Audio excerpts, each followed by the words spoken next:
अगर आपको रोज new new dramas और न्यू न्यू स्टोरीज देखनी है तो उसके लिए हमारे चैनल लवली एक्सप्लेन को सब्सक्राइब कर देना और साथ में बेल आइकन को दबा देना ताकि जैसे न्यू ड्रामा अपलोड हो सबसे पहले आपके पास पहुंच जाए। एंड अगर आपको हमारी वीडियोस अच्छी लगती हैं तो लाइक और शेयर करना और हाँ, कमेंट करके भी जरूर बताना कि आपको ड्रामा में से क्या सबसे ज्यादा पसंद आया है। तो चलो फिर बिना किसी देरी के स्टार्ट करते हैं स्टोरी को।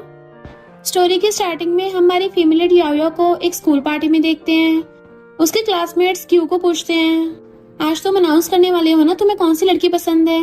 बेस्टी खुश होती है कि याओ का नाम लेगा, पर क्यू कहता है मुझे तो जियांग जैसी लड़कियां पसंद है। बेस्टी गुस्सा चाहता है, तुम्हें अच्छे से पता है कि याओ तुम्हें लाइक करती है और इतने सालों से तुमने उसको रिजेक्ट भी नहीं किया, उसे अपने पीछे लगा के रखा, तुम इंसान हो भी या नहीं। तो जियांग कहती है क्यू तो याओ को अपनी लिटिल सिस्टर की तरह मानता है, वैसे भी इन दोनों में कितना डिफरेंस है। याओ तो थोड़ा सा ड्रिंक भी नहीं कर सकती। सारे क्लासमेट्स हंस रहे थे तो याओ गुस्से में आकर बॉटल उठा के पीछे आती है। बेस्टी उसको रोकती है तो याओ वॉशरूम जाने लगी थी, पर पहली बार ड्रिंक करने की वजह से उसकी हालत खराब थी और चलती हुई सीधे जाके हमारे मेल लीड प्रोफेसर शाओ से टकरा चाहती है। तो उसको कॉलर पकड़ के पूछती है, क्या तुम मेरे साथ सोना चाहते हो। एंड उसको पकड़ के सीधा किस करने लग जाती है कि प्रोफेसर शाओ भी हैरान था। और फिर क्या वो भी उसको किसिंग करने लग जाता है। फिर क्या दोनों बहुत ज्यादा रोमांस करते हैं। फिर नेक्स्ट डे याओ थोड़ा सैड बैठी थी तो उसकी बेस्टी आके बताती है कि हमारे कॉलेज वालों ने एक न्यू प्रोफेसर को बुलाया है, सुना है वो फॉरेन से पढ़ के आया है और बहुत ही ज्यादा हॉट एंड हैंडसम भी है। जल्दी कर वरना तुझे न्यू प्रोफेसर की क्लास में सीट नहीं मिलेगी। और उसे अपने साथ खींच के ले जाती है। क्लास में लाके कहती है, देखो मैंने बोला था ना वो कितना ज्यादा हैंडसम है। पर याओ जैसे न्यू प्रोफेसर को देखती है उसके तो होश उड़ जाते हैं कि मैं तो गई काम से। मैंने पहली बार टल्ली होके जिस स्ट्रेंजर के साथ नाइट स्पेंड की थी वो कोई और नहीं बल्कि मेरा न्यू प्रोफेसर है। फिर वो क्लास ले रही होती है तो जियांग शो ऑफ करने लग जाती है, मैं और क्यू डेट कर रहे हैं तो क्यू से दूर ही रहना। बेस्टी कहती है मेरी बेस्ट फ्रेंड को इस कचरे की जरूरत भी नहीं है। प्रोफेसर शाओ अपने इंट्रोडक्शन देता है कि अब से मैं तुम्हारा बायोलॉजी प्रोफेसर हूँ। गर्ल्स कहती हैं वाओ ये प्रोफेसर कितना हैंडसम है। और याओ तो डर के मारे बुक के पीछे अपना मुंह छुपा रही थी। तो उसकी बेस्टी पूछती है तुझे क्या पीरियड्स हो रहे हैं, ऐसा क्यों लग रहा है जैसे प्रोफेसर शाओ भी तुझे ही देख रहे हो। याओ कहती है ऐसा कुछ नहीं है। प्रोफेसर शाओ कहता है थर्ड लाइन में जो ग्रे शर्ट वाली लड़की बैठी है, तुम खड़ी होकर इस क्वेश्चन का आंसर बताओ। याओ इधर उधर देखती है कि मैं ही हूँ और पूछती है कौन सा क्वेश्चन। प्रोफेसर शाओ कहता है जो मैं अभी पढ़ा रहा था। पर याओ का तो क्लास में ध्यान ही नहीं था। बेस्टी उसको इशारे से बताने लगती है पर उसे समझ नहीं आता तो कहती है मुझे नहीं पता। प्रोफेसर शाओ स्माइल करता हुआ कहता है तुम मेरी पहली क्लास में दिन में सपने देख रही हो, क्लास के बाद मेरे ऑफिस में मिलना। तो वो ओके बोल के बैठ जाती है। फिर क्लास ओवर होते ही वो प्रोफेसर शाओ के ऑफिस में आती है। प्रोफेसर शाओ कहता है बैठो तो कहती नहीं मैं खड़ी ठीक हूँ। वो कहता है नर्वस मत हो, पानी पियो पहले। जैसे वो पानी उठा के पीने लगी थी तो कहता है उस रात वो तुम ही थी ना। पर याओ का तो गुल्ला ही हो जाता है कि नहीं नहीं वो मैं नहीं थी। प्रोफेसर शाओ कहता है मैंने तो अभी तक पूरी बात बताई नहीं थी। तो कहती है प्रोफेसर शाओ मुझसे गलती हो गई, मैं कभी दोबारा किसी अजनबी के साथ नहीं सोऊंगी और उस दिन जो भी हुआ है उसको हम भूल जाते हैं कि समझो कुछ हुआ ही ना हो। और वहां से फुर्र भाग जाती है। फिर जब अपनी बेस्टी के साथ जा रही थी तो क्योंकि फ्रेंड्स उसका मजाक उड़ाने लगते हैं, आज क्लास में तुझे और जियांग को साथ में देख के बेचारी याओ का तो दिल ही टूट गया। बेस्टी गुस्सा आ रहा था पर याओ से रोक के अपने साथ लेके जाने लगती है। बेस्टी पूछती है कि आज क्लास में तुझे पीरियड्स हो रहे थे। तभी याओ को ध्यान आता है कि मेरे इस मंथ के पीरियड्स तो आए नहीं, कहीं मैं प्रेग्नेंट तो नहीं हो गई। नहीं नहीं ऐसा नहीं हो सकता और भाग जाती है। फिर वो प्रेगनेंसी टेस्ट ले आई थी और दुनिया के सारे गॉड्स को प्रे करने लग जाती है कि प्लीज प्लीज बस मैं प्रेग्नेंट ना हूँ। पर जैसी देखती है 2 लाइंस, अरे यार मेरी वाट लग गई। फिर डॉक्टर उसकी रिपोर्ट देके बताता है कि तुम सच में प्रेग्नेंट हो और बॉडी वीक होने की वजह से तुम्हारी सर्जरी भी नहीं हो सकती, तो अच्छा होगा अपने पेरेंट्स को बता दो। वो कहती है अगर मेरे पेरेंट्स को पता चला ना मैं प्रेग्नेंट हूँ तो वो तो पक्का मेरी सर्जरी करवा देंगे। और सोचती हुई बाहर आती है अगर मैं इस बेबी को जन्म देना चाहती हूँ तो इस बात का प्रोफेसर शाओ को जानने का पूरा हक है। उसी टाइम प्रोफेसर शाओ भी उसको जाते हुए देख लेता है क्योंकि वो अपने उसे डॉक्टर फ्रेंड से मिलने आया था। तो उससे पूछ लेता है कि आखिर उस लड़की को हुआ क्या था। उसका डॉक्टर फ्रेंड बताता है कि वो प्रेग्नेंट है एंड उसके पेरेंट्स उसकी जबरदस्ती सर्जरी करवाना चाहते हैं जो कि उसके लिए बहुत डेंजरस हो सकता है। प्रोफेसर शाओ तो एकदम हैरान था इसका मतलब उस वन नाइट स्टैंड की वजह से, और भागता है। बट तब तक वो चली गई थी तो कॉल करके उसका एड्रेस पता करता है। इधर यायो घर पे आती है और सोचती है अगर मेरे पेरेंट्स को मेरे प्रेग्नेंट होने का पता चला तो क्या वो लोग मुझे बेबी को रखने देंगे। उसकी मॉम किचन में खाना बना रही होती है। वो आके खड़ी हो जाती है तो मॉम कहती है ऐसे बुत बन के खड़ी हो, बोलो क्या बोलना है। तुम्हारा ब्रदर भी आने वाला होगा, उसको बहुत भूख भी लगी होगी, तो खड़ी खड़ी क्या कर रही हो, आके 2-4 बर्तन ही धो लो और अपने डैड को भी कॉल करके बोल दो कि उधर से राइस ले आएंगे। तो जैसी मॉम की हेल्प करने लगी थी तो मॉम कहती है खाना कितना कम है, तुम्हारे भाई को जरूरत है और तुम तभी आती हो जब अच्छा खाना बना होता है। इतने में डैड राइस लेके आ जाते हैं कि दिन ब दिन महंगाई होती जा रही है। यायो एकदम से खड़ी हो जाती है। डैड पूछते हैं तुम अचानक से क्यों आई हो और शक्ल को क्या हुआ, 12 क्यों बजे हैं। वो डरती हुई रिपोर्ट निकाल के देने वाली होती है पर उसका ब्रदर आ जाता है। मॉम कहती है जल्दी हाथ धो लो, मैंने तुम्हारी फेवरेट डिश बनाई है। वो कहता है मुझे ये पसंद नहीं है। तो उसकी मॉम कहती है कोई नहीं, कल तुम्हारी दूसरी फेवरेट डिश बनाऊंगी। तभी यायो को अचानक से उल्टी आने लगी थी तो सबके सब उसको हैरानी से देखने लगे थे। मॉम पूछती है क्या हुआ तुझे। उसे लगा उसकी मॉम को फिक्र हो रही है पर मॉम कहती है इसे जल्दी साफ कर देना, चैन से खाना भी नहीं खाने देती, क्या कचरा फैला दिया है। उल्टी करनी तो जाके वॉशरूम में करना। उसका ब्रदर भी मुंह बनाता चला जाता है और डैड कहते हैं सारा खाने का मूड ही खराब कर दिया। अगर तुम बीमार हुआ करो ना तो घर मत आया करो, अब तुम्हारे भाई को कल स्कूल के लिए लेट हो जाएगा। बेचारी यायो अब जाए तो जाए कहाँ और चुपचाप आके वॉशरूम में बैठ के रोने लग गई थी। बट वहां पे गिरी हुई उसकी रिपोर्ट मॉम उठा लेती हैं और चिल्ला के पड़ती हैं यायो अभी कभी बाहर निकल। वो जैसे बाहर आती है मॉम उसको डांटने लग गई थी, कितनी बेशर्म है, स्कूल में ये सब करने चाहती है, हमारी पीठ पीछे लड़कों के साथ चक्का चल रहा है, इतनी भी शर्म बाकी नहीं रह गई। वो कहती है मॉम बात तो सुन लो। तो मॉम कहती है अब क्या एक्सप्लेन करेगी, अब तो हमारे नाक कटवा दी है, अभी जाके इस बच्चे को ठिकाना लगा दे। वो कहती है मॉम मुझे ब्लड डिसऑर्डर है, अगर मैंने सर्जरी करवाई तो मैं टपक भी सकती हूँ। मॉम कहती है अगर टपक चाह रही तो टपकने दे, बस इस जंगली बच्चे से छुटकारा पा, क्योंकि हमारी फैमिली अपनी इज्जत को खराब नहीं कर सकती।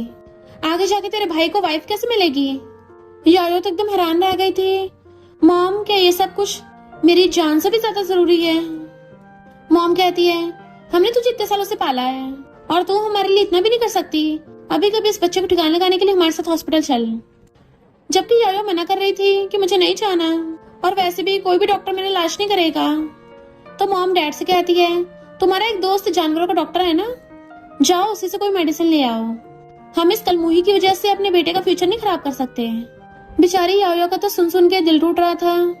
उसे प्रोफेसर शाह को कॉल आ रहा था, जैसे उठाने वाली थी उसका भाई फोन छीन लेता है और वो लोग उसे रूम में बंद कर देते हैं जबकि वो चिल्लाए जा रही थी। बट उसकी हर्टलेस फैमिली को तो उसकी बिल्कुल परवाह नहीं थी। ऊपर से कहते हैं इसको तो पढ़ने भेजना ही नहीं चाहिए था, अब पता नहीं कौन इससे शादी करेगा और हमें इसका ब्राइड प्राइस कैसे मिलेगा। इतने में उसके डैड चुपके से मेडिसिन लाके देते हैं तो वो गेट खोल के आते हैं यायो मेडिसिन खाओ।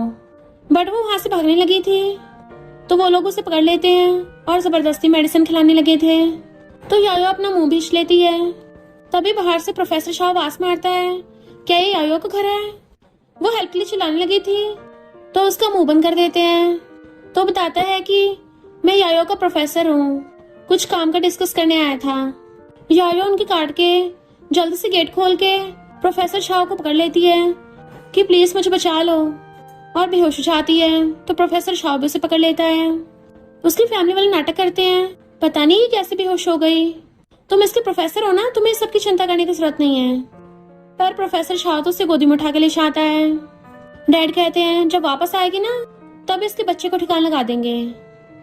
फिर नेक्स्ट दिन में वो हॉस्पिटल में थी। प्रोफेसर शाह से पूछती है तुम मेरे घर पे क्यों आए थे। वो कहता है अगर मैं अपने डॉक्टर फ्रेंड से ना पूछता तुम क्या मुझे अपनी प्रेगनेंसी के बारे में बताती भी नहीं। तो वो सॉरी बोलती है कि ये बेबी तुम्हारा है, क्योंकि इससे पहले मैं कभी किसी के साथ नहीं थी। प्रोफेसर शाह कहता सॉरी मैं तुम्हें ब्लेम नहीं कर रहा, पर जैसे तुम्हें पता चला था तुम्हें मुझे बताना चाहिए था। वो रोने लग जाती है कि मैं बहुत डर गई थी। प्रोफेसर शाह कहता है सबसे पहले मैं तुमसे माफी मांगता हूँ, उस रात मैं भी बहुत ज्यादा टल्ली था कि मैं खुद पे कंट्रोल नहीं कर पाया और ऊपर से मैं तुमसे बड़ा भी हूँ तो मुझे तुमसे ज्यादा रिस्पॉन्सिबल होना चाहिए था। वो कहती नहीं नहीं, इसमें मेरी भी गलती थी। प्रोफेसर शाह कहता है अगर तुम इस बेबी को रखना चाहती हो, मैं तुम्हारे साथ रह के तुम्हारा ध्यान रखूंगा और मेडिकल बिल्स भी कर दूंगा। वो कहती है ओके। तो कहता है एक सेकंड ऑप्शन भी है कि हम लोग शादी कर लेते हैं। तो वो एकदम हैरान थी।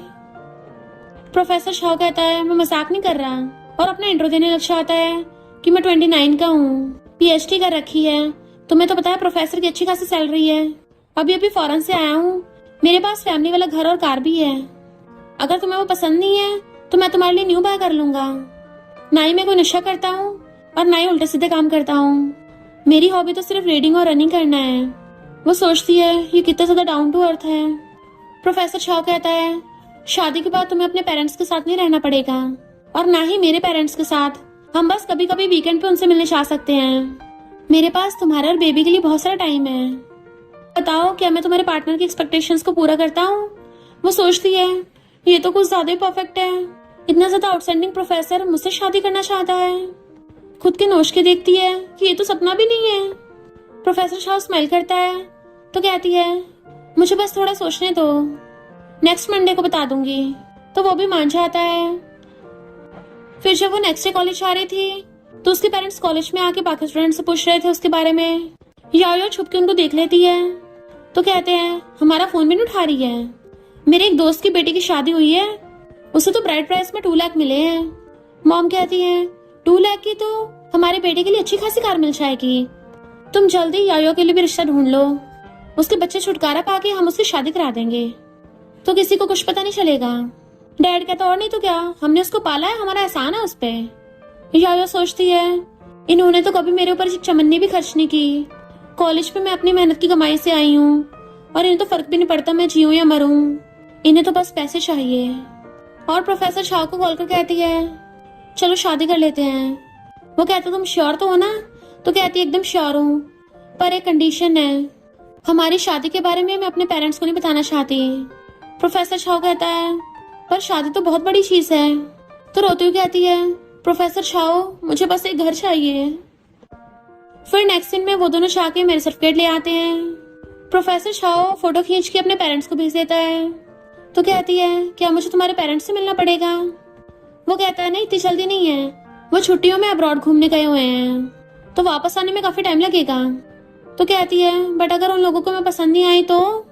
प्रोफेसर शाह कहता है ऐसा हो ही नहीं सकता, मैंने तुम्हारी फोटो हमारी फैमिली ग्रुप चैट पे भेजी है, देखो वो तो बोल रहे हैं कि तुम बहुत क्यूट हो, और उल्टा मुझे बोला है कि मैं तुम्हें बुली न करूं। यायो स्माइल करती है तो कहता है अब जब हमारी शादी हो गई है तो तुम्हें डॉम छोड़ के हमारे घर पे शिफ्ट होना पड़ेगा। वो कहती है कि इतनी जल्दी हम दोनों साथ में रहेंगे? प्रोफेसर शाह कहता है तुम अभी प्रेग्नेंट हो, तुम्हारा से डॉम में रहना बिल्कुल सेफ नहीं है, और शायद मैं भी तुम्हारा सही से ऐसे ध्यान नहीं रख पाऊंगा। वो कहती है मैं खुद ही अपना ध्यान रख लूंगी। प्रोफेसर शाह कहता है तुम इतना क्यों सोच रही हो? तो कहती है मैं नहीं चाहती किसी को पता चले कि हम मैरिड हैं। प्रोफेसर शाह कहता है क्या हमारी शादी इतनी शेमफुल है? वो कहती नहीं तो अभी मैं थोड़े प्रेशर में हूँ ना, और ऊपर से तुम पूरे कॉलेज में सबसे फेमस प्रोफेसर हो, अगर किसी को पता चलेगा कि मैं तुम्हारी वाइफ हूँ फिर तो मैं शांति से रह नहीं पाऊंगी। वो कहता है मैंने तो ये सोचा ही नहीं था, तो चलो मैं तुम्हारी सीक्रेट रखने में हेल्प करूंगा, पर तुम्हें घर पे शिफ्ट तो होना ही पड़ेगा।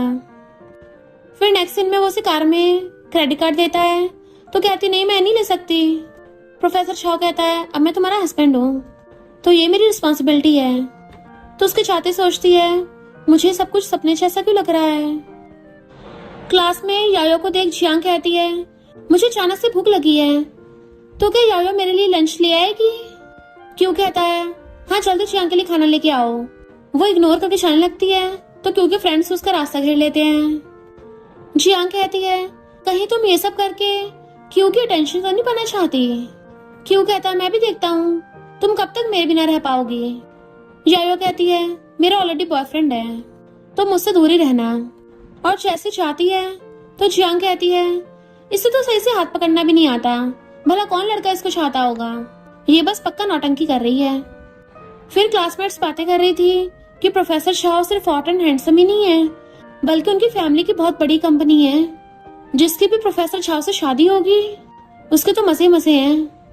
जियांग कान लगा के सुन रही थी और सोचती है कि वो भी दिखने में बेकार नहीं है, पर प्रोफेसर छाओ इससे ज्यादा मैच्योर है और ऊपर से पावरफुल फैमिली बैकग्राउंड भी है। लगता है मुझे प्रोफेसर छाओ को पटाना चाहिए। इधर यायो प्रोफेसर छाओ के ऑफिस में आकर बताती है कि मैंने डॉम से जाने का फॉर्म भर दिया है। तो जूसने कहता है इस पे बस तुम्हें साइन करने हैं। वो कहती है थैंक यू प्रोफेसर छाओ। तो कहता है तुम अब भी मुझे प्रोफेसर बोल रही हो। वो ब्लश करते हुए जाने लगी थी, तभी वहां पे जियांग आती है। वो जूस छुपा के ले आती है। ये जियांग तो प्रोफेसर छाओ पे लाइन मारने लगी थी कि तुमने जो क्लास में समझाया मुझे समझ नहीं आया, क्या प्राइवेट में एक्सप्लेन कर सकते हो।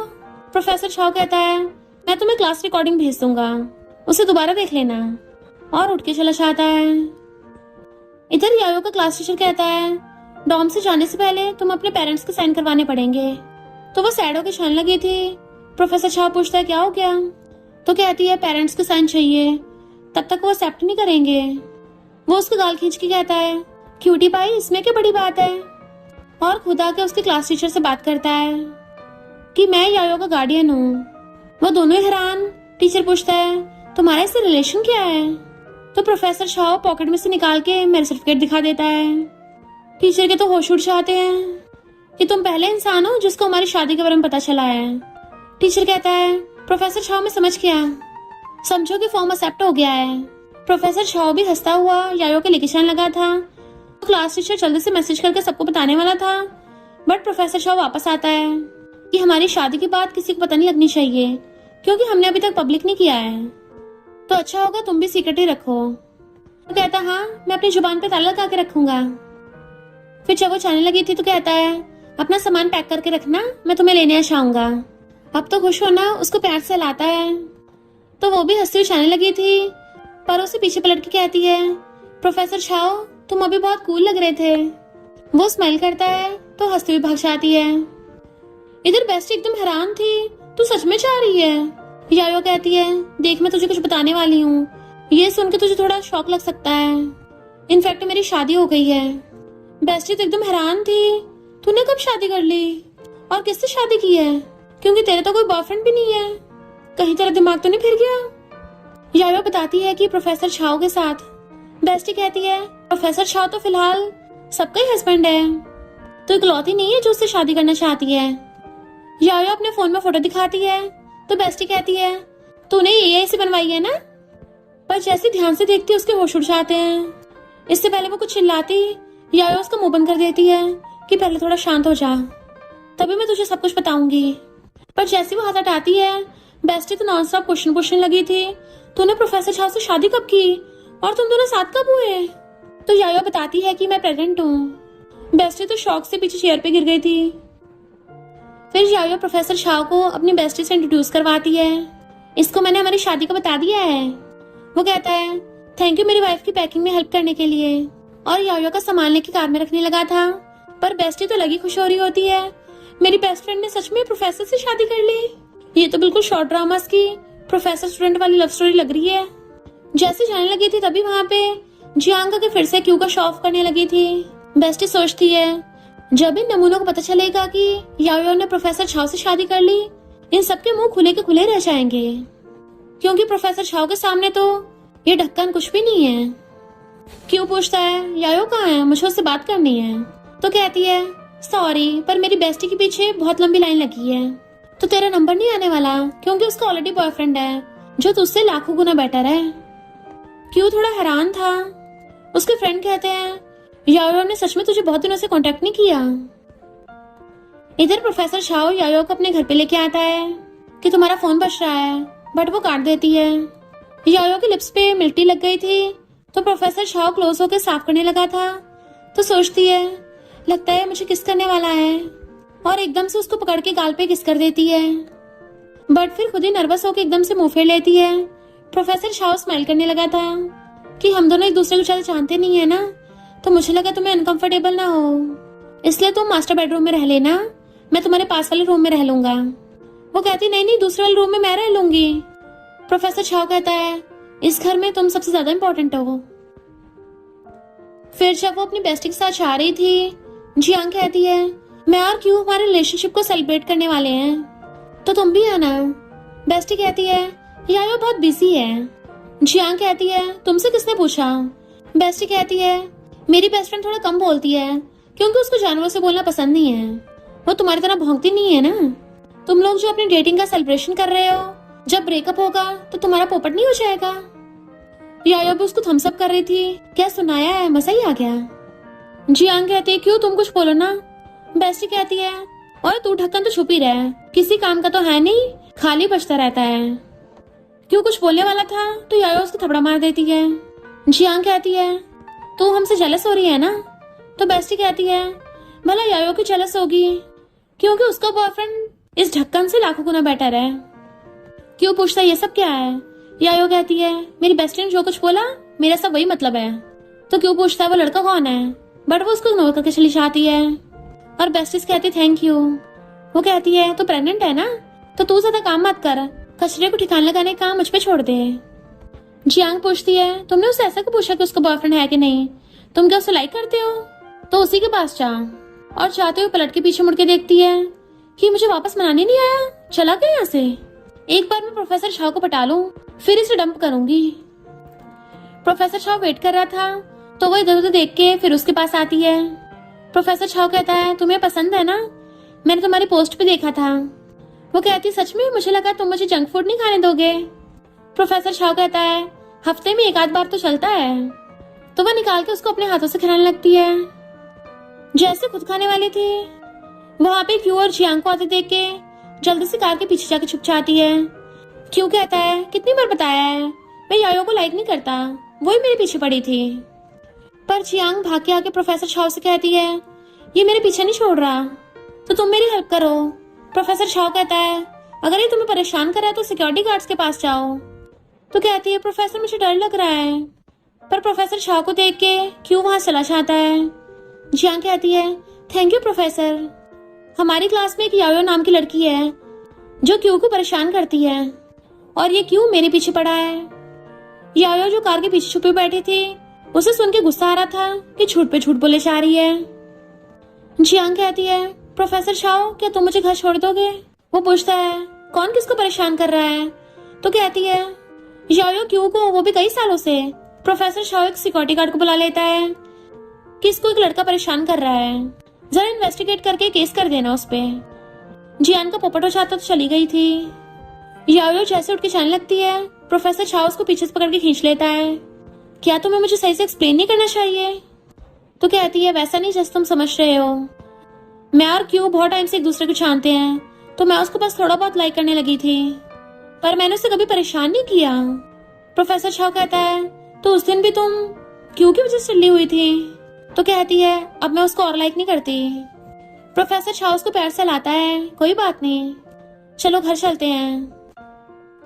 फिर नेक्स्ट दिन में यायो स्टडी कर रही थी। वो मिल्क ला के पूछता है कि मैं तुम्हारी हेल्प करूं। वो हाँ करती है तो उसको पढ़ाने लग जाता है, बट वो तो उसको देखे जा रही थी। तो पूछता है तुम्हारा पढ़ाई पे ध्यान है भी या नहीं, वैसे तुम्हें हुआ क्या है, क्लास में भी तुम्हारा ध्यान नहीं था। तो धीरे से बड़बड़ाती है क्या करूं, तुम हो इतने ज्यादा हैंडसम। वो पूछता है क्या बोला। तो कहती है यही कि तुम बहुत ज्यादा हैंडसम हो प्रोफेसर शाओ। वो हंसता हुआ कहता है मैं तुम्हें यहाँ पढ़ाने आया हूँ और तुम मुझे मक्खन लगा रही हो।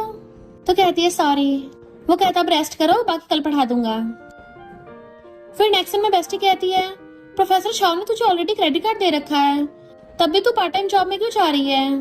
यायो कहते चुप रहे, मैं उसके पैसे नहीं खर्च करना चाहती, और ऊपर से हमारी शादी को ज्यादा टाइम भी नहीं हुआ है, मैंने उसे अभी तक कोई गिफ्ट भी नहीं दिया।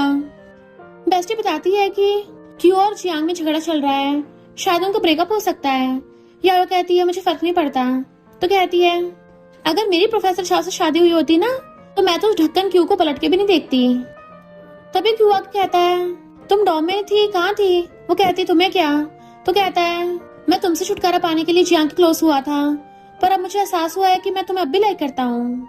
वो कहती है तुम किससे भी लाइक करते हो, मुझे उससे कोई फर्क नहीं पड़ता, क्योंकि मेरा ऑलरेडी बॉयफ्रेंड है, तो ऐसे कुछ भी उल्टा सीधा मत बोलो।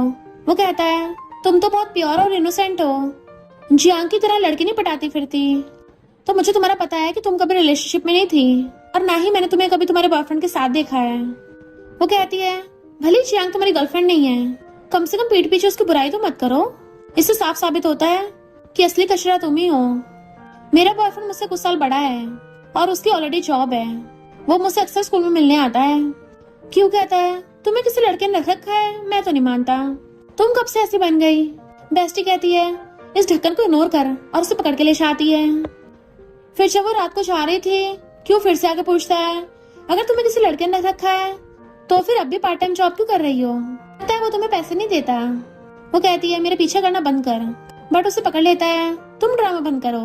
अगर तुम शुरू से ऐसे थी तो फिर मेरे सामने इनोसेंट वर्जिन होने का नाटक क्यों किया था?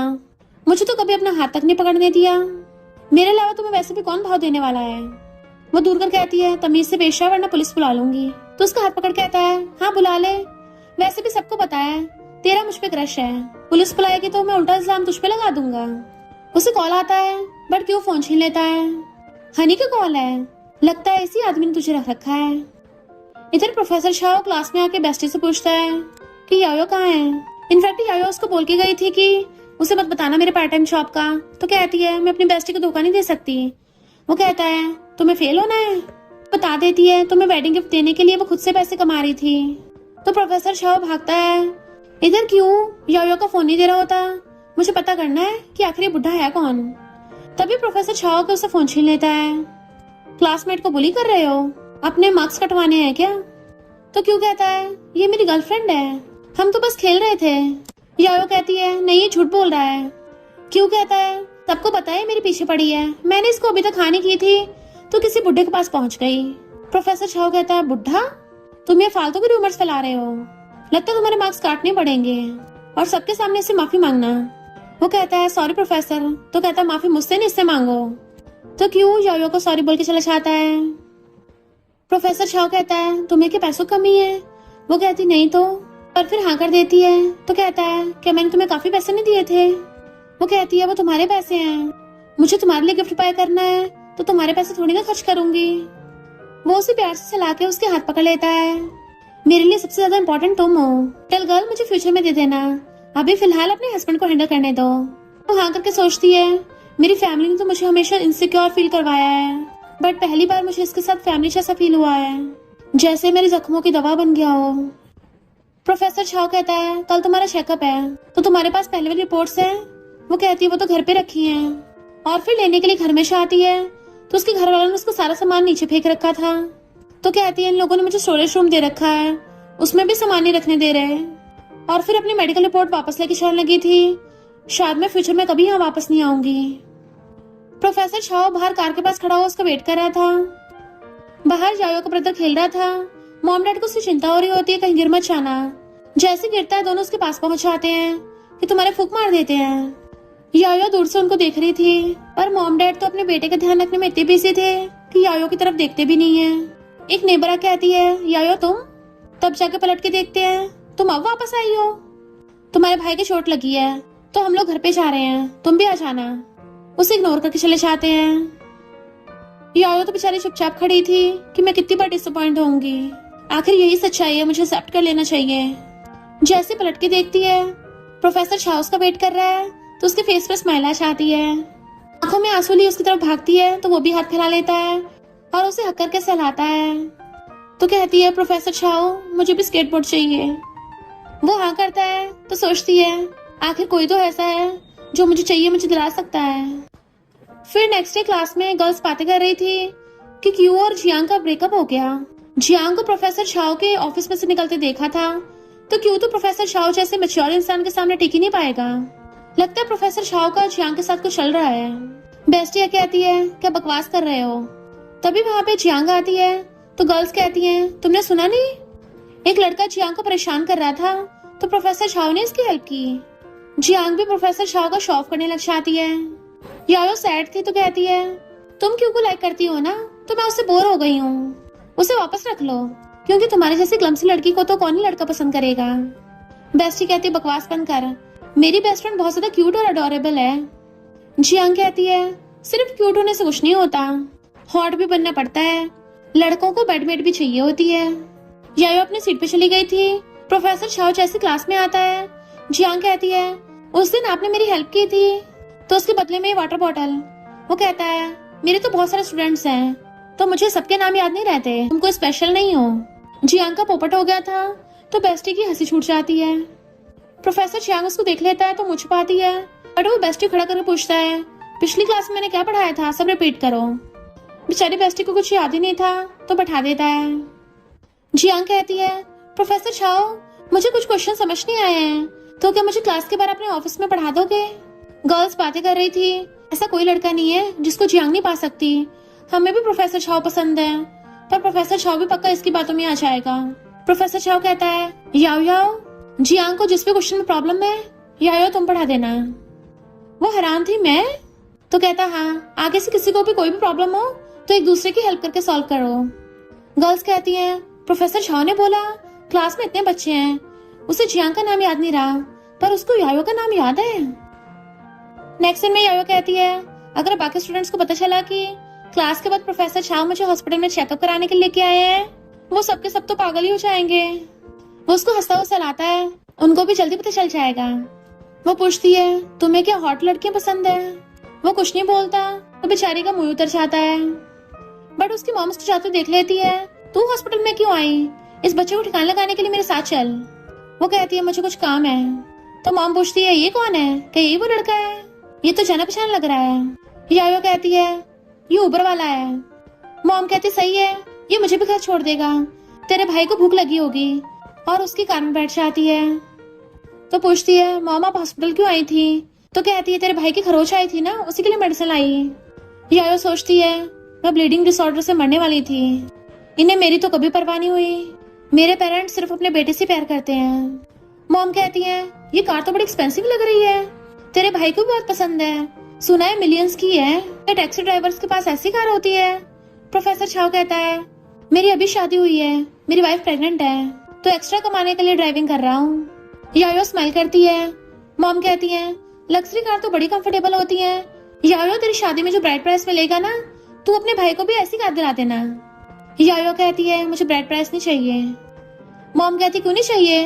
हमने तुझे पाला है, तुझे शादी करके रिपे करना पड़ेगा। वो कहती है, क्या मुझे अकेली को पालना इतना मुश्किल था, या सिर्फ मुझसे प्रॉब्लम है? बट मॉम उसकी बातें इग्नोर कर कहती है, कार रोकना, मुझे फिश फ्राई करनी है तेरे भाई के लिए। यायो कहती है, फिश खरीदने से किसी कार गंदी हो जाएगी। मॉम कहती है, इस ड्राइवर को कोई प्रॉब्लम नहीं होगी, है ना? तेरे भाई को चोट लगी, तूने एक बार भी नहीं पूछा। यायो कहती है, और मैं हॉस्पिटल के बाहर थी, क्या आपको मेरी जरा भी परवाह नहीं हुई?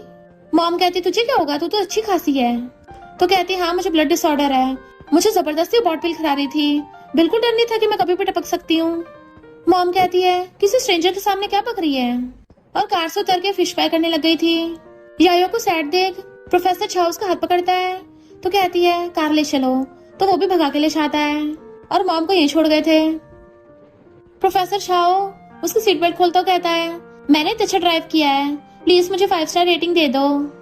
तो वो भी उसके हाथ पे स्टार बना देती है, तुम्हारे लिए। तो उसे सलाह के कहता है, आज डिनर में हम फिश खाएंगे। वो खुश हो जाती है कि कोई तो मेरी परवाह करता है। लव कड़वा नहीं होता, ये तो स्वीट है। जो इंसान तुम्हें नेगेटिव फीलिंग देता है वो कभी रियल लव नहीं हो सकता। फिर वो उसे घर लेके पानी देता है और खुद किचन में खाना बनाने चला गया था।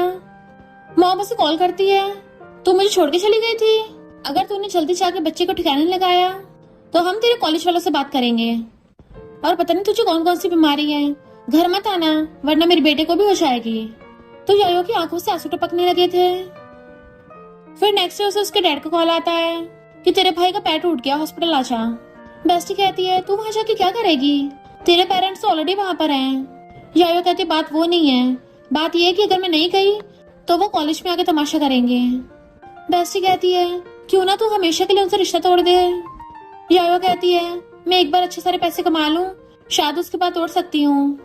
जैसे हॉस्पिटल आती है उसकी मॉम डॉक्टर को सुनाने पे लगी पड़ी थी, तो यायो चोट के बारे में डिटेल में समझाने लग गई थी। डॉक्टर कहता है, इसको तो काफी नॉलेज है, बट उसके मॉम डैड तो उल्टा उसी को सुनाने लग गए थे, तेरे भाई को तो दर्द हो रहा है और तुझे बिल्कुल परवाह नहीं है, इतने टाइम से बुला रहे थे, कहाँ थी? वो कहती, मैं क्लास ले रही थी। तो कहते हैं, कुछ दिनों की छुट्टी लेके अपने भाई का ध्यान रख, अब वैसे भी कॉलेज आके क्या करेगी, शादी के बाद तो तुझे प्रेग्नेंट ही होना है। वो कहती है, इसका ध्यान रखने के लिए आप दोनों यहाँ पे हो तो सही, और आपने कभी भी मेरी कॉलेज की फीस के लिए पैसे नहीं दिए हैं।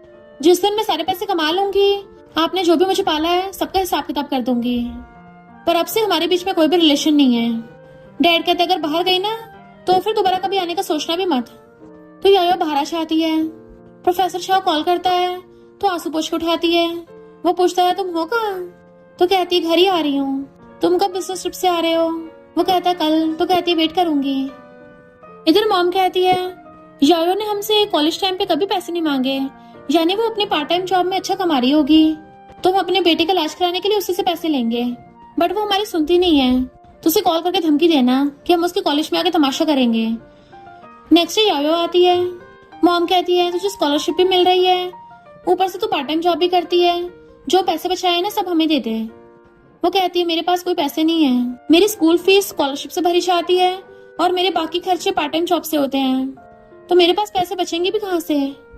मॉम कहती है हमें तो लगता है तू झूठ बोल रही है, तूने सारे पैसे इस जंगली बच्चे पे खर्च किए होंगे, जल्दी से छुटकारा पा ले वरना हम स्कूल में जाकर सीन क्रिएट करेंगे। वो कहती करना तो कर दो, पर तुम्हें इस बात का डर नहीं है फिर मेरी शादी नहीं होगी और मेरे ब्राइड प्राइस के बिना तुम्हारे बेटे के लिए घर कैसे खरीदा जाएगा। मॉम उसको थप्पड़ मारने लगी थी तो हाथ पकड़ लेती है और जाने लगी थी, पर मॉम उसे पकड़ के तमाशा कर देती है कि ये अभी सिर्फ 20s में है और प्रेग्नेंट हो गई है, वो भी हमारे टुकड़ों पल के। यायो कहती झूठ तो मत बोलो। मॉम कहते मुझे नहीं पता, तुझे हमें पैसे देने पड़ेंगे या फिर जाके कहीं टपक जा। तो यायो के तो होश उड़ जाते हैं और चाकू उठा लेती है। तुम यही चाहते हो ना, ठीक है फिर। जैसे अपने हाथ में मारने वाली थी, प्रोफेसर छाओ के चाकू पकड़ लेता है। डरो मत, चाकू मुझे दे दो। वो छोड़ देती है और देखती है प्रोफेसर छाओ के हाथ में कट लग गया, तो कहता है मैं ठीक हूँ। तो वो उसको हकड़ लेती है। मॉम कहती है तू किसे डरा रही है? प्रोफेसर छाओ कहता है ये अभी मेंटली स्टेबल नहीं है, कुछ तो शर्म करो। मॉम कहती है ये हमारा फैमिली मैटर है, तुम्हें इससे क्या? प्रोफेसर छाओ कहता है तुम्हारी बेटी मेरी वाइफ है। मॉम कहती क्या बकवास कर रहे हो, ये अभी सिर्फ स्कूल में है। डैड कहता है एक तो तूने इस जंगली बच्चे छुटकारा नहीं पाया, ऊपर से जंगली लड़का भी पकड़ लाई, हमसे पूछे बिना शादी कैसे कर ली? क्या पता है भरोसेमंद हो या ना हो। वो कहती है ये तुम लोगों से ज्यादा भरोसेमंद है, कम से कम ये मुझे हर्ट तो नहीं करता। और जाने लगी थी तो कहते हैं हम तुम्हें कहीं नहीं जाने देंगे। वो कहती सिर्फ एक बार बोलूंगी, ये मेरा हस्बैंड है और हमारी लीगली शादी हो गई है। प्रोफेसर छाओ को पकड़ के ले जाती है। मॉम कहती है हमारी पीठ पीछे शादी कर ली, अब तो हमें चमन्नी भी नहीं मिलेगी। वो घर आते ही प्रोफेसर छाओ को पीछे से हक्कर लेती है, तो वो उसे अपनी गोदी में उठा लेता है और रूम में ले जाके बेड पे लिटा दिया था। वो भी उसके गले में हटा लेती है, तो पूछता है क्या तुम्हें भूख लगी है, क्या खाओगी?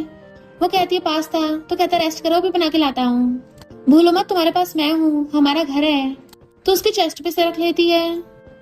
नेक्स्ट जब कॉलेज आती है, क्यों कहता है तुम किसके बच्चे से प्रेग्नेंट हो गई हो, मेरे सामने तो बड़ा इनोसेंट बनती थी, रियल में तो तुमने खुद को बेच दिया। पर बेस्ट उसको धक्का मार देती है, मेरी बेस्ट फ्रेंड से दूर रहे और यायो किसी के भी साथ हो, तुझे क्या? क्यों पूछता है आखिर वो लड़का है कौन? तो कहती तुम्हें इससे क्या, खुद की शक्ल देखो बिल्कुल जोकर लग रहे हो, और चली जाती है। फिर जैसे दोनों क्लास में आती हैं, गर्ल्स बातें कर रही थी कि प्रोफेसर छाओ किसी को डेट कर रहे हैं, वो भी हमारे स्कूल की ही किसी स्टूडेंट को। यायो सुन लेती है, कहीं मैं पकड़ी तो नहीं गई। बेस्टी कहती है अच्छा ये सबको पता चल जाए कि प्रोफेसर छाओ तेरा हस्बैंड है, तो फिर मैं सबको शो ऑफ करती फिरूंगी। गर्ल्स कहती हैं भला प्रोफेसर छाओ किसे लाइक करते होंगे? तो जियांग जानबूझ के बीच में बोल पड़ती है हमें पीठ पीछे किसी की प्राइवेट लाइफ के बारे में बातें नहीं करनी चाहिए। गर्ल्स कहती हैं पक्का वो जियांग ही होगी, प्लीज हमारी तरफ से प्रोफेसर छाओ को बोल देना कि वो हमें फेल ना करे। बेस्टी कहती है इस नमूने की हिम्मत कैसे होगी झूठ बोलने की? यायो कहती है उड़ रही तो उड़ने दे, हमें क्या। बेस्टी कहती हाँ जिस दिन इसको पता चलेगा ना तू प्रोफेसर छाओ की वाइफ है, इसकी तो फटके चार हो जाएगी। जियांग कहती है सुना तुझे किसी बुढ़े ने रखा है और तू प्रेग्नेंट है। यायो कहती है रूमर्स फैलाना बंद कर। जियांग कहती है वो कंपटीशन स्पॉट मेरा है। गर्ल्स कहती है हाँ इसी को दे दो क्योंकि प्रोफेसर छाओ उसका बॉयफ्रेंड है। यायो कहती है किसने बोला प्रोफेसर छाओ उसका बॉयफ्रेंड है? जियांग कहती है अभी हम लोगों ने पब्लिक नहीं किया, बाद में बताएंगे। बेस्टी कहती है मुझे नहीं लगता प्रोफेसर छाओ को तेरी जैसी लंबी लंबी छोड़ने वाली पसंद आएगी। पर जियांग तो क्लास टीचर से शिकायत करने लग गई थी कि यायो की जगह मुझे मिलनी चाहिए क्योंकि मैं प्रोफेसर छाओ की गर्लफ्रेंड हूँ। पर टीचर सारे स्टूडेंट्स को डांट देते हैं कि ऐसे रूमर्स फैलाना बंद करो, और यायो से पूछते हैं तुम्हारी प्रेगनेंसी के बारे में तुम्हारे पार्टनर को पता है? वो खड़ी हो कहती है मेरे प्रेग्नेंट होने का कंपटीशन पे कोई इफेक्ट नहीं पड़ेगा और मैं शादी से पहले प्रेग्नेंट नहीं हुई हूँ, हमने मैरिज सर्टिफिकेट ले रखा है। टीचर कहता है हाँ कॉलेज में ऐसा कोई रूल नहीं है कि तुम शादी नहीं कर सकते। जियांग कहती है पर अगर कुछ रायता फैल गया तो कौन जिम्मेदारी लेगा? यायो कहती है मैं इतनी भी कमजोर नहीं हूँ और तुम एक मेडिकल स्टूडेंट हो, तुम्हें इतना भी नहीं पता। टीचर कहता है जिसके अच्छे नंबर्स आएंगे उसी को कंपटीशन स्पॉट मिलेगा तो फिलहाल सब अपनी स्टडी पे फोकस करो। जियांग कहती है तो तुमने पैसों के लिए बुढ़े से शादी कर ली। बाकी गर्ल्स भी कहती हैं हाँ, जियांग के स्टैंडर्ड्स तो इतने हाई हैं, उसे तो प्रोफेसर छाओ जैसा इंसान पसंद आया। बेस्टी कहती है तुम लोग कैसे श्योर हो कि ये प्रोफेसर छाओ की गर्लफ्रेंड है? जियांग कहती है क्योंकि उसकी गर्लफ्रेंड तो नहीं हो सकती। बेस्टी कहती है क्या पता यायो। यायो कहती है इग्नोर मारो उनको। जियांग कहती है प्रोफेसर छाओ को यायो जैसी क्लमसी गर्ल पसंद नहीं होगी और मैं जल्दी प्रोफेसर छाओ के साथ अपने रिलेशनशिप को पब्लिक करने वाली हूँ। यायो कहती है प्रोफेसर छाओ की रेपुटेशन खराब मत करो। तो कहती है तुम प्रोफेसर छाओ को लाइक करती हो क्या? ऑलरेडी किसी और के बच्चे प्रेग्नेंट हो तब भी उसके बारे में सोच रही हो। तुम्हें उसका फैमिली बैकग्राउंड पता भी है? वो तो तुम्हारी तरफ पलट के भी न देखे। तभी वहाँ पे प्रोफेसर छावा चाहते हैं सीधा यायो के पास, मुझे तुम्हें अपने ऑफिस में जाकर पढ़ाना है। तो गर्ल्स कहती हैं प्रोफेसर छाओ जियांग के तो बिल्कुल भी क्लोज नहीं लगते, ऊपर से यायो के क्लोज लगते हैं। जियांग प्रोफेसर छाओ को शिकायत करने लग जाती है कि प्रेग्नेंट है। वो कहता फिर क्या हो गया, ऐसा कोई रूल नहीं है कि प्रेग्नेंट या मैरिड इंसान कॉलेज में नहीं पढ़ सकता। बाकी क्लासमेट्स कहते हैं हाँ, बहुत से लोग तो शादी होने के बाद स्टडी करते हैं। प्रोफेसर छाओ यायो को ले जाता है तो गर्ल्स पूछती हैं तुम्हारी क्या प्रोफेसर छाओ से लड़ाई हुई है? जियांग झूठ बोल देती है मैंने उसको भी शादी करने से मना कर दिया था ना, इसलिए गुस्से में होगा। जैसे वो लोग जाने लगे थे क्यों आके फिर से बड़बड़ करने वाला होता है, पर यायो सुना देती है हाँ, मैंने पहले शादी की और बाद में प्यार है, तो उसमें गलती क्या है? प्रोफेसर छाओ कहता है तुम ढक्कन बार बार फीमेल क्लासमेट्स को बुली करते हो, लगता तुम्हारे मार्क्स काटने पड़ेंगे। और यायो को ले जाता है। इधर यायो नाइट गाउन पहनती है कि पता नहीं प्रोफेसर छाओ को पसंद आएगा भी नहीं। गेट पे झांके देख रही थी, वो पूछता है क्या हुआ? तो कहती है मैंने नाइट गाउन पहना है। वो कहता है अच्छा लग रहा है। तो पूछती है क्या तुम्हें ऐसा स्टाइल पसंद है?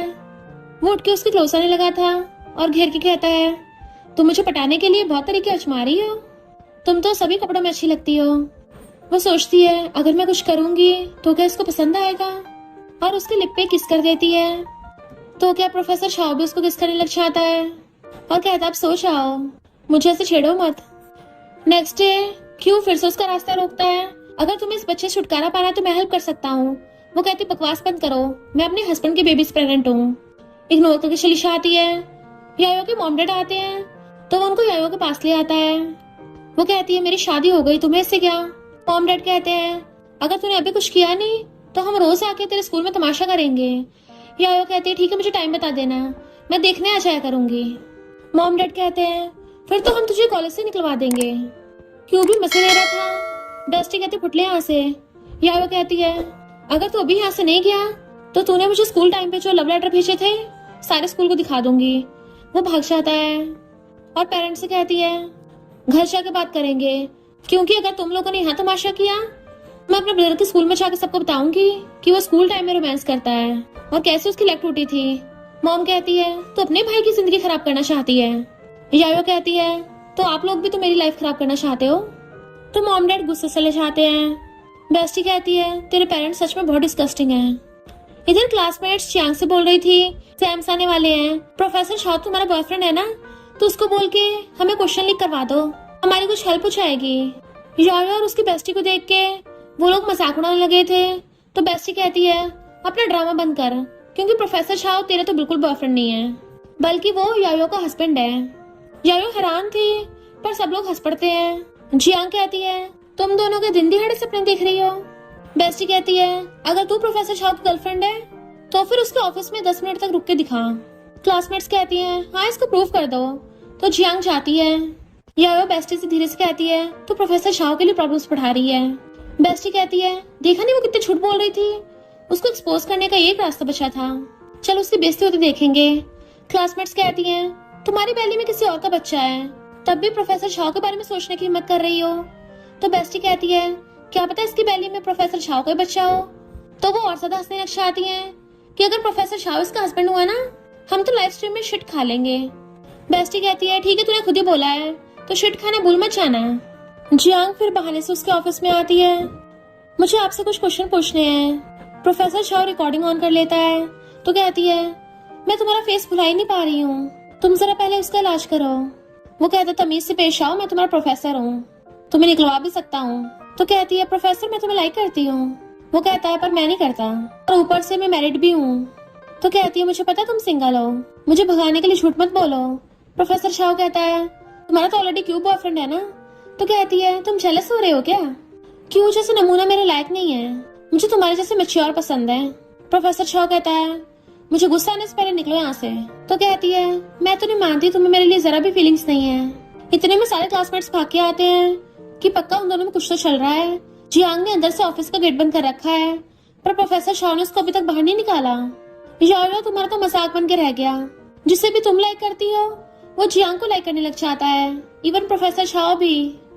बेस्टी कहती है जा जाके अंदर पूछ प्रोफेसर शाओ के साथ हो क्या रहा है, पर याओ पीछे हट जाती है, मुझे उस पर भरोसा है। प्रोफेसर शाओ कहता है मैं तुम्हें लास्ट चांस दे रहा हूँ, जाओ यहाँ से।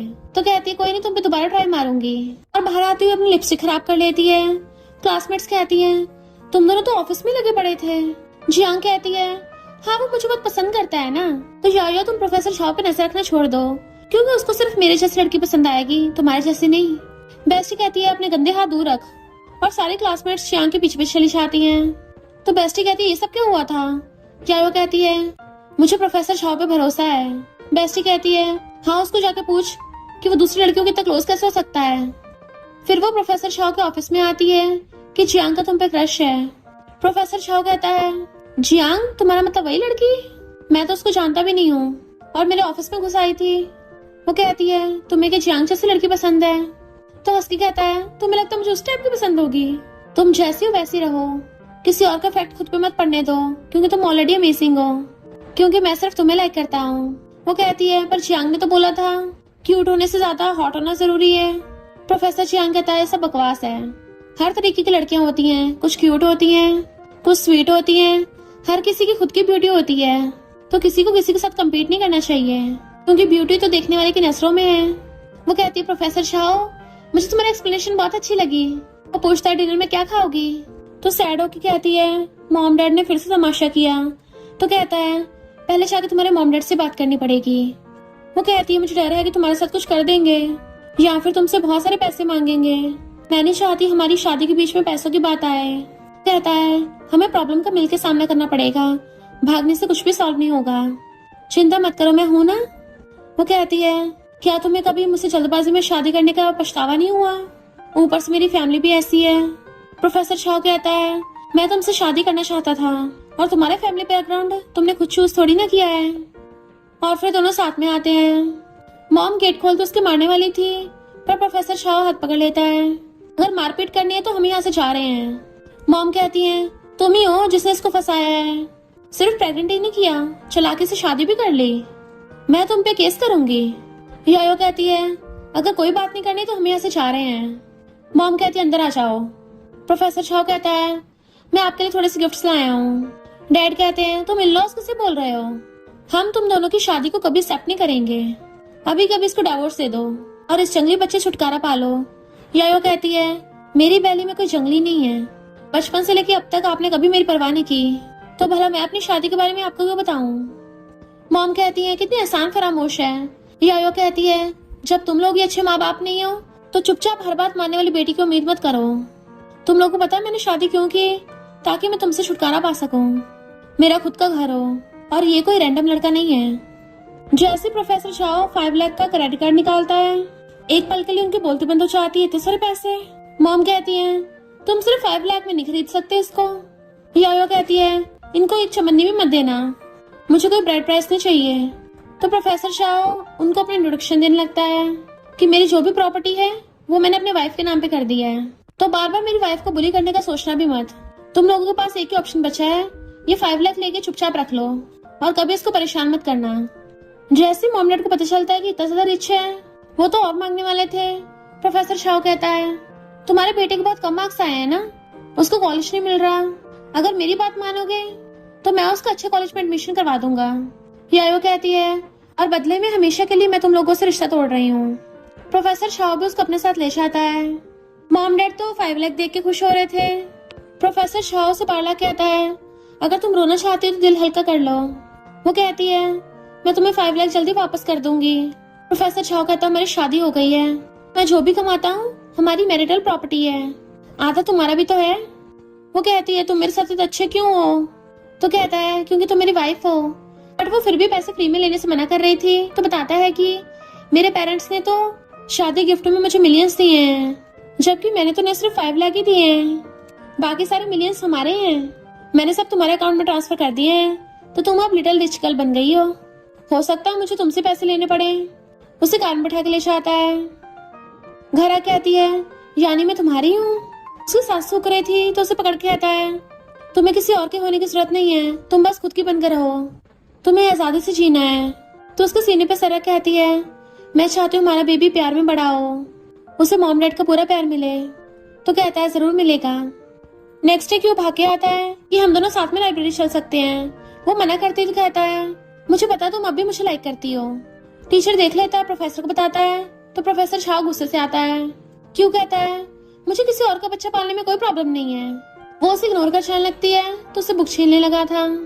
प्रोफेसर शाह आ चाहता है कि लाइब्रेरी जा रही हो, मैं भी वहीं जा रहा हूँ, तो साथ में चलते हैं। क्यों सोचता है प्रोफेसर शाह को तो जियांग के साथ होना चाहिए था ना। यायो पूछती है, क्या तुम बिजी नहीं हो। वो कहता बिल्कुल नहीं, और यायो को अपने साथ ले जाता है। एंड बेस्टी क्यू की छुड़ा के चली जाती है। फिर वो जैसे थक के घर आती है, प्रोफेसर शाह उसको मसाज देने लगा था। प्रोफेसर शाह को ग्रैंडमा कॉल आता है कि हम लोग एयरपोर्ट पे आ गए हैं, सुना तूने शादी कर ली, अब तो मैं अपनी प्यारी ग्रैंड डॉटर इन लॉ से मिलना चाहती हूँ। उसके लिए गिफ्ट भी लाए हैं। वो पूछता क्या गिफ्ट है, तो कहती तुझे नहीं बताऊंगी, ये उसके लिए सरप्राइज है। तो कहती तुम्हारे पेरेंट्स आ रहे हैं। वो कहता नर्वस मत हो, वो तुम्हें बहुत पसंद करेंगे। तो कहती है पर अगर उन्हें मेरे फैमिली बैकग्राउंड को पता चला, क्या वो परेशान नहीं होंगे। मैंने सुना है अच्छी फैमिली वाले लोगों को सेम स्टेटस के लोग पसंद होते हैं। प्रोफेसर शाह कहता है स्टेटस से कोई फर्क नहीं पड़ता, और बाकी मैं हूं ना तुम्हारे साथ। फिर नेक्स्ट डे वो उसे कॉलेज छोड़ने चाहता है। क्यों योयो को कार में से निकलता हुआ देख लेता है कि ये तो प्रोफेसर शाह की कार है, यानी कि प्रोफेसर शाह जियांग और याओ दोनों के साथ मजे ले रहा है। जियांग की क्लास में याओ पे भड़कने लगती है, किसी और के बच्चे पेरेंट होने के बावजूद भी प्रोफेसर शाह पे ट्राई मार रही हो। पिछली बार क्यू के लिए मुझसे कम्पीट कर रही थी और अब प्रोफेसर शाह के लिए। गर्ल्स कहती हैं याओ कितनी बेशर्म है। बेस्टी गुस्सा चाहता है, याओ उसे रोक के कहती है तुम्हारे पास क्या प्रूफ है कि प्रोफेसर तुम्हारा बॉयफ्रेंड है, क्यों ना उसको बुला के यही फेस टू फेस कन्फ्रंट कर दो। जियांग कहती है प्रोफेसर शाह बहुत बिजी रहते हैं, तो मैं तुम्हें वार्न कर रही हूँ, उससे दूर रहना। और पता नहीं रात भर कहाँ रहती हो। और क्यों से पूछने लगती है तुम्हें पता है ये रात भर कहाँ थी, अपने डॉम में नहीं थी, कहीं तुम्हारे साथ तो नहीं थी। याओ कहती है रूमर्स फैलाना बंद करो। तभी वहाँ पे प्रोफेसर शाह चाहता है कि कल रात ये मेरे साथ थी। और क्यूसा कहता है क्या तुम श्योर हो याओ तुम्हारे साथ थी। वो मना करता है तो कहता है तुम फिर से फीमेल क्लासमेट की झूठी रूमर्स फैला रहे हो, अब तो लगता तुम्हें स्कूल से निकलवाना पड़ेगा। तो क्यों गुस्सा चला चाहता है। प्रोफेसर शाह कहता है याओ चलो मैं तुम्हें बढ़ा देता हूँ। सबके सामने हाथ तक करता है तो हिचकिचाती उसका हाथ पकड़ लेती है कि हमें तो सीक्रेट रखना था ना, बट वो उसे ले जाता है। बेस्टी खुश हो रही थी। क्लासमेट्स कहते हैं ऐसा लगता है ये दोनों बहुत क्लोज हो। और जियांग से पूछने लग जाते हैं कि प्रोफेसर शाह तो तुम्हारा बॉयफ्रेंड था ना, तो उसका याओ के साथ क्या चक्कर चल रहा है। जियांग अब भी सच नहीं बता रही थी। बेस्टी कहती है तू कब तक ये ड्रामा करेगी, प्रोफेसर को तो तेरा नाम तक नहीं पता होगा। बाहर आके याओ पूछती है तुमने बताया था तुम्हारी फैमिली छोटा सा बिजनेस चलाती है, कौन सा बिजनेस है। तो बताता है मेडिकल कंपनी है। याओ के तो होश उड़ जाते हैं, ये मेडिकल कंपनी तो पूरी कंट्री की सबसे बड़ी कंपनी में से एक है, हमारे स्कूल को भी उसी से डोनेशन मिलता है। वो कहता बस हैरान भी मत हो। एंड हाथ पकड़ के लेके जाने लगा था। तो कहती है अगर मैं शादी को तोड़ूं तो क्या लेट हो गया है। वो कहता बहुत ज्यादा लेट हो गया। तभी वहाँ पर प्रोफेसर शाह की फैमिली वाले आ जाते हैं, तो वो याओ को उनसे मिलवाता है। वो तीनों उसको देख के बड़ा खुश होते हैं और रेड एंड वेल्वेट देने लगे थे। तो कहता है ले लो, ये हमारा ट्रेडिशन है। ग्रैंडमा कहती है मैं तो तुम्हारे लिए गिफ्ट भी लेके आई हूँ, और उसे पकड़ के ले जाती है। मॉम प्रोफेसर वो से पूछती है इतनी क्यूट लड़की तूने कहाँ से पटाई है, कहीं तूने उसको बुली तो नहीं किया। वो कहता मॉम आप भी ना। ग्रैंडमा बताती है कि फॉरेन में जिस जगह भी घूमी थी वहाँ की हर जगह तुम्हारे लिए गिफ्ट लेके आई हूँ, गोल्ड जेट और डायमंड्स के। वो कहती नहीं ये कुछ ज्यादा नहीं हो जाएगा। ग्रैंडमा कहती है ये सब तो नॉर्मल है। मॉम तो उसको अपना खानदानी ब्रेसलेट पहना देती हैं। डैड कहते हैं हम तुम्हारे पेरेंट्स से मिलना चाहते हैं। याओ को सैड देख प्रोफेसर शाह बताता है कि इसकी फैमिली थोड़ी कॉम्प्लिकेटेड है। तो वो कहते हैं कोई बात नहीं। मॉम कहती है याओ अभी छोटी है, प्रोफेसर शाह तुम्हें इसका ध्यान रखना चाहिए। भले तुम्हारी शादी हो गई है पर तुम थोड़ा खुद पे कंट्रोल रखना, और इसको फिलहाल स्टडी पे फोकस करने दो। यायो हैरान थी कि तुमने अभी तक पेरेंट्स को बताया नहीं। प्रोफेसर शाह कहता मैं बताना भूल गया, यायो ऑलरेडी प्रेग्नेंट है। वो सबके सब हैरान थे। मॉम कहती है पहले क्यों नहीं बताया, तुम्हें इसका ध्यान रखना चाहिए। वो कहता है भले हमारी एक्सीडेंटल मैरिज है पर ये सिर्फ रिस्पॉन्सिबिलिटी की वजह से नहीं है, मैं इसको लव करता हूँ। वो कहती है मैं भी। प्रोफेसर शाह तो ब्लश करने लग गया था, यानी मैं भी तुम्हारे दिल में हूँ। फिर नेक्स्ट डे दोनों साथ में कार में आते हैं। पूछता बताओ कब पब्लिक करोगी, मैं इसे छुपते छुपाते थक गया हूँ। वो कहते ठीक है अब से छुपाने की जरूरत नहीं है। प्रोफेसर शाह कहता है मैं क्लास के बाद तुम्हें पिक करने आऊंगा। पर क्यू और जियांग उन दोनों को देख लेते हैं कि आखिर इनमें चल क्या रहा है। क्यू कहता है क्या पता वो प्रोफेसर के बच्चे से प्रेग्नेंट हो। तो कहती है ऐसा नहीं हो सकता, अगर ऐसा हो तो सबको पता चल जाएगा कि प्रोफेसर शाह की गर्लफ्रेंड यायो है, मैं नहीं। क्यू कहता है अगर हम उनको पा नहीं सकते तो उनको बर्बाद कर देते हैं। प्रोफेसर शाह के प्राइवेट ऑफिस में कोई कैमरा नहीं है तो तुम उस पर इल्जाम लगा सकती हो। प्लान के अकॉर्डिंग जियांग उसके ऑफिस में आ जाती है। वो कहता है जाओ यहाँ से। तो पूछती है तुम्हारा यायो के साथ क्या चक्कर चल रहा है, क्या उसकी बैली में तुम्हारा बच्चा है। वो कहता है तुम्हें क्या। तो कहता है उसमें ऐसा कुछ भी खास नहीं है। प्रोफेसर शाह गेट खोल देता है निकलो यहाँ से। तो जानबूझ के अपने कपड़े फाड़ के खुद की थप्पड़ मार के नीचे फैल के तमाशा करने लग गई थी कि प्लीज मेरी हेल्प करो, प्रोफेसर शाह मुझे बुली कर रहा है। क्यों उनकी वीडियो बनाता हुआ आता है, मेरे पास प्रूफ भी है। इधर सब बाकी बच्चों को पता चलता है कि स्कूल में पुलिस आ गई तो वो सब वहाँ पे भाग के आते हैं। क्यू और जियांग प्रिंसिपल को झूठ बोल रहे थे कि प्रोफेसर शाह ने जियांग को बुली किया और इसका प्रूफ भी है।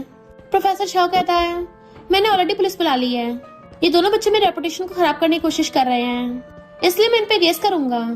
यायो भाग के प्रोफेसर शाह के पास आती है तो कहता है मैं ठीक हूँ। जियांग कहती है प्रोफेसर शाह तुमने तो बोला था तुम मुझे लाइक करते हो। यायो कहती बकवास बंद करो, प्रोफेसर शाह मेरा हस्बैंड है और उसने कभी नहीं बोला कि तुम्हें लाइक करता है। सारे क्लासमेट झांके देख रहे थे कि आखिर सच क्या है। बेस्टी कहती है हाँ प्रोफेसर शाह यायो का लीगल हस्बैंड है। प्रोफेसर शाह बताता है कि चिंता मत करो, मैंने अपने ऑफिस में सीसीटीवी लगा रखा है और इसकी पहले वाली ऑडियो रिकॉर्डिंग भी है। सबको सुना देता है जिसमें जियांग प्रोफेसर शाह पर ट्राई मारने की कोशिश कर रही थी। जियांग हैरान थी कि यहाँ पे पहले कैमरा तो नहीं था। प्रोफेसर शाह कहता है मैंने इसको पहले चांस दिया था पर यह तब भी पास नहीं आई तो इस बार मुझे पुलिस बुलानी पड़ी। वो कहती है मुझसे गलती हो गई, प्लीज मुझे एक और चांस दे दो। क्यों कहता है मेरा तो इससे कोई लेना देना नहीं है। जियांग कहती है तुमने मुझे सारा ड्रामा करने को बोला था।